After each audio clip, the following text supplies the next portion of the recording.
Hi, everyone. I know everyone in here pretty much knows who I am. Catherine is new and she's driving, so I'll just say hi again. I'm Jen. I'm a relationship coach certified with the ICF. I have a bunch of certifications and different things like attachment theory and neuro linguistic programming and somatics and parts work, all of that stuff. And I like to take all of the work that I've done and all the research and host these little events. So I'm going to do a tiny little learning lesson or well, tonight we're going to learn about how to overcome the fear of vulnerability in relationships. If you ever have an idea for a future support session, let me know. And yeah, I'll go ahead and get started then. So, on tonight's session, again, we're going to be talking about something that really impacts all of us, I think, in our relationships, and that is vulnerability. And vulnerability is this word I think that gets tossed around a lot, and we don't quite know what it is. And that's why I want to talk about what is it to overcome vulnerability in relationships? But because it's one of those words that we hear all the time, it can get quite confusing as to what it actually means. And so I want to go over that. I want to go over what does vulnerability actually mean, and more importantly, how to practice it in a way that can strengthen our relationships. So let me pop over to here. So, why do we fear vulnerability in relationships? So, I want you to take a moment and reflect on your own experiences. So, maybe for you, you fear vulnerability because you're afraid of being hurt. Or a big one I saw in the Facebook group that a lot of people were commenting on was the fear of being rejected. I think that's such a common one. Just if I'm vulnerable and I show my true self, that true self will be rejected. So I can't do it. Or maybe even you're misunderstood. These are all the fears that are holding us back from being truly vulnerable.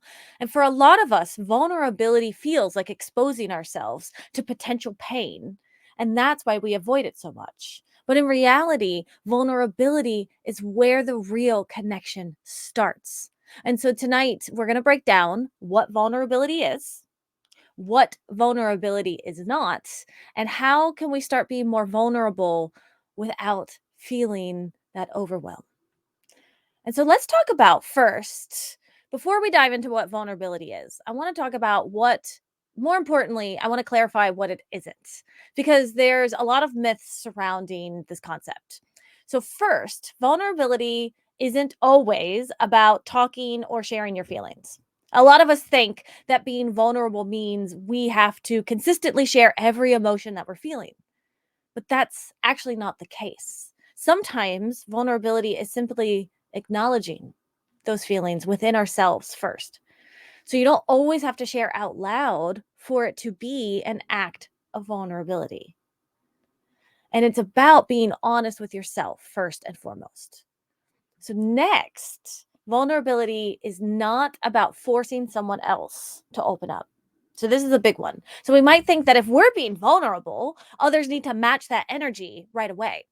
But forcing someone else into vulnerability before they're ready can actually damage that trust that you're building with them.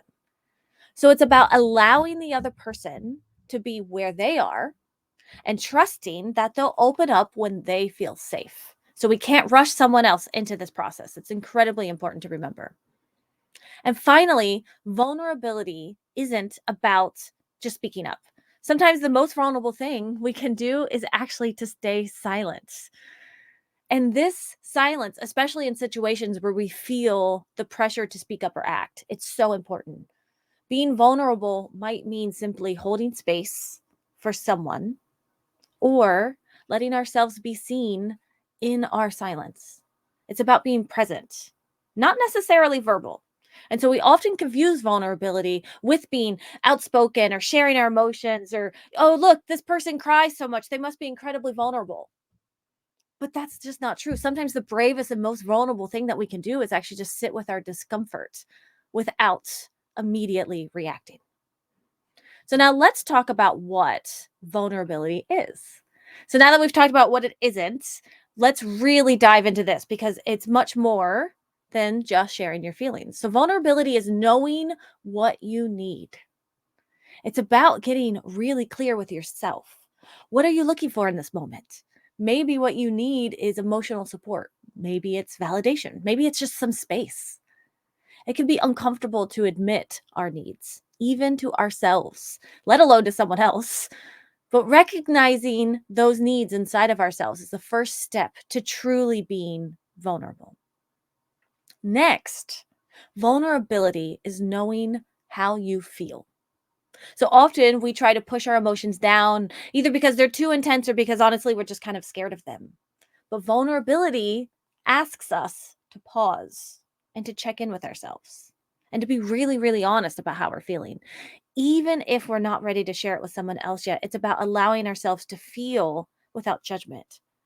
So, in this moment where you really want to know how you feel, you want to get very clear on that. You don't want to push the blame on someone else. You don't want to be thinking about what they're thinking. That's not being vulnerable. You want to just think, how does this making me feel? And then lastly, and this is the hardest part, but vulnerability is about allowing the hard things like rejection, abandonment, criticism. We need to allow those to truly be in a vulnerable space. And I know that that sounds really scary, hence why we are not vulnerable. But here's the thing, when you open yourself up, you risk being hurt. I get it. I really do. But that's just part of the deal. Because vulnerability, it isn't just about avoiding the pain, it's about being willing to experiencing it, right? And so let me rephrase that because I think I just stumbled over my own words, but it's about experiencing the the moment of the pain. It's about being okay if that pain does come. I'm not saying pain is vulnerable at all, but it's about being okay if that pain does come. Knowing that the reward is deeper and that the connection and the authenticity in a relationship is so much more because you've allowed the open space of allowing that pain. It's accepting that you might not get what you want. So maybe that's someone else's approval. Maybe it's the love of someone else or the reassurance you're asking for. But true vulnerability is being okay without having that.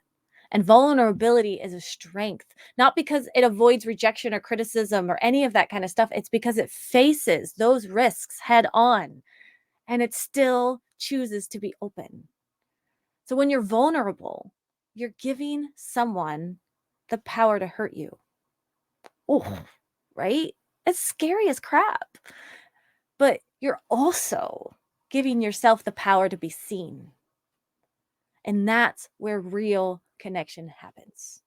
And that's why this is so incredibly important to really grasp that when you think about wanting to be vulnerable. So now let's talk about how to be vulnerable. So it's one thing to understand it, but how do we actually start living this in our relationships? So the first step is, again, let's get clear on how you feel. This might sound simple, but can actually be really one of the hardest parts. And I have done some previous support sessions and some previous podcasts on how you can decipher between emotions and perceptions. So if you need those, let me know, or feel free to ask in the Q&A part. But we want to get really clear on what we feel. So we live in a world where we're often told to push our feelings aside. Maybe we're told we're too sensitive or we're too much. So whether or not it is, we want to be able to still feel those feelings, right? We could be too sensitive, we could be too much. That doesn't matter. That's not the point here. The point is we want to be able to feel those and experience those. But the truth is, you can't be vulnerable if you don't understand your own emotions. It's kind of the key of it. So I want you to take a moment and check in with yourself and ask, what am I really feeling right now? So when you're starting to feel like, hey, I need to be really vulnerable with this person, ask yourself, what are you feeling right now? Because vulnerability starts within. So if you don't know how you feel, it's almost impossible to communicate vulnerably to someone else. And the next step is to get really clear on what you need. So once you know how you're feeling, you need to identify what you actually need from the other person or situation. Do you need reassurance, some space, maybe validation, support, love, hugs? Often we enter conversations without this clarity. And that's when we get defensive or frustrated because we haven't defined our own needs, but we kind of just expect our partners to know what they should be. And so then we get frustrated, we feel resentment, and we get all this anger going on. But vulnerability is about being honest with yourself first, so you can be honest with others about what you need. And finally, we talked about this, but this is crucial. It's about being okay with not getting what you want. So vulnerability doesn't guarantee that the other person will meet your needs or react in the way that you're hoping they will. This is such a common myth. Well, I was vulnerable with him and I shared my heart and then he just stomped all over it. I mean, we got to let him stomp on it, right? It's scary. It is. But then we get to talk about that next. And we get to say, hey, could you maybe not stomp on my heart? It hurts. But we don't get there, right? Until we let them do that first. And I get it. It's hard. It really, really is. But vulnerability isn't about controlling the outcome. It's about showing up as your true self, regardless of what happens. So you might express your feelings or needs, and you might be met with rejection. I get it. It's hard. Or the other person might not respond the way you'd kind of hoped and imagined they would. So the power of vulnerability is that we're willing to take those risks, knowing that no matter the outcome, you're still being true to yourself, and that's what matters. So let me give you an example of this. I once had to tell someone in my life that I needed more emotional support from them. So I was going through something really heavy at the time. And at the time, my friend just wanted to keep going out with me. She's my fun friend. Anyone like, you have your fun friend. She's like, let's go to the bar, Jenny. Let's like hang out. Let's go get a drink. And so I just kept going to the bar with her. And I realized I was starting to build resentment. We would go to the bar, then she would flirt with guys. And I wasn't really into that at the time. And it was just like all this stuff was going on. And so this resentment started building and I kind of just wanted to avoid her. I wanted to kind of just end the relationship to an extent. She like every time she asked me to the bar, I was just like, no. But then it was like, I also am missing out on my fun friend. Like I really want my fun friend. And I like her a lot. And we have really good deep talks, but how do I explain this to her? Right. So I got really clear on how I felt. So first I got really clear. How is this making me feel? What's going on? I realized I didn't want to end the relationship. So I realized I was feeling frustrated and hurt. Why? Well, I realized she was never asking about me. I realized she was never checking in on my heaviness that was going on. But I also realized I wasn't really telling her I needed that. She doesn't know how the heaviness of the heart that's going on in me right now and everything that's going on in my life. So I realized, hey, what do I need right now? So I figured out I needed more quality time in places where we could get really deep and share what was going on, not at a bar.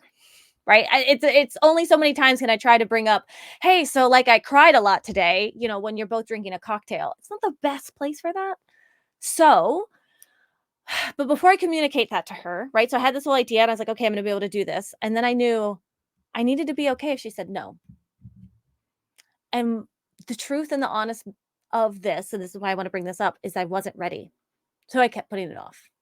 Because if I said to her, "Hey, I really need to just spend some time with you and I need to just talk with you," my biggest fear was she was gonna leave.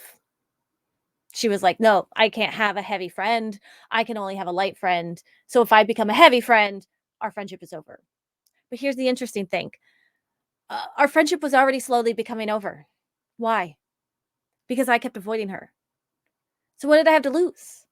And I realized, oh my gosh, I have to say something. So I said to her, so I was like, hey, I wrote this out. This is kind of in the before days. This is the in between time where I'm still kind of learning things, but I haven't quite trained as a coach yet. So I wrote it all down and I was like working with my coach and figuring out the script.